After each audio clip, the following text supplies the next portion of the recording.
Communications specialist Quindal's delicate tentacles trembled as she frantically worked the emergency beacon controls. The research station Harmony's Hope shuddered around her as another asteroid impact sent shockwaves through the hull. Status report. Director Sylphane called out, his gossamer wings flickering with anxiety. The asteroid field shifted unexpectedly, Quindal replied, her voice tight with panic. We're trapped in the impact zone. Hull integrity at 60% and falling. Our engines are offline.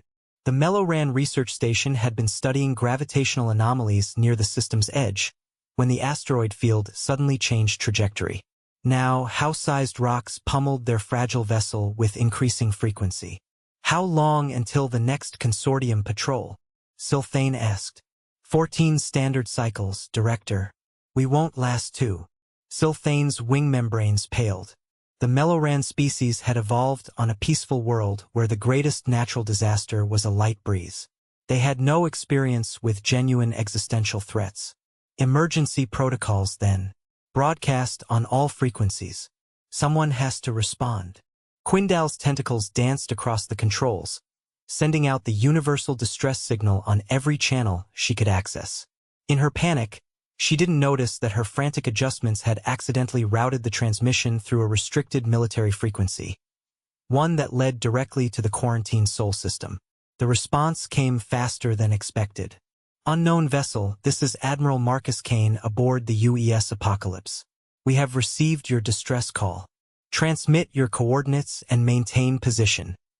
Sylphane and Quindal exchanged confused glances. Neither recognized the designation UES from any member species of the Galactic Research Consortium. Unknown vessel. Apocalypse, Sylphane responded hesitantly.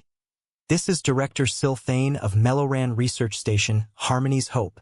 We are not familiar with your organization, but we are in desperate need of assistance. A pause. Then, Melloran? Your civilians? What's your threat assessment? Threat assessment? Sylphane's translator struggled with the military terminology.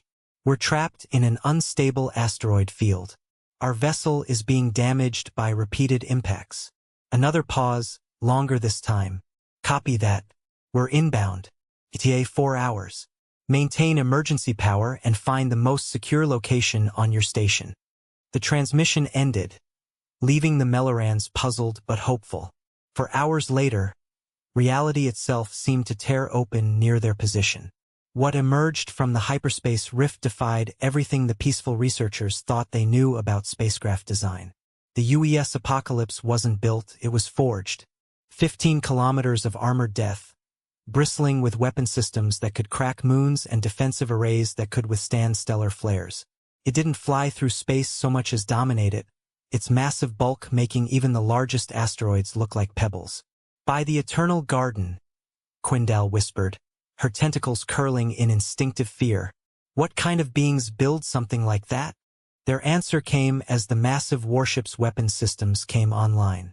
Particle beams designed to vaporize enemy dreadnoughts began systematically destroying every asteroid within a 50-kilometer radius of the research station.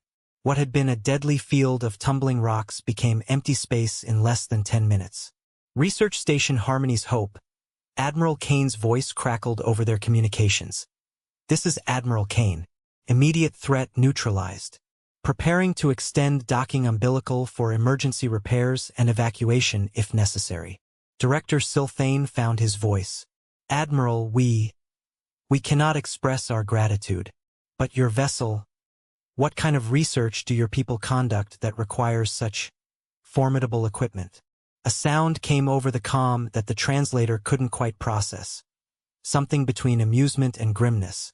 Research? Son, we're not researchers. We're the Terran Deep Space Navy. We don't study problems, we solve them. Terran?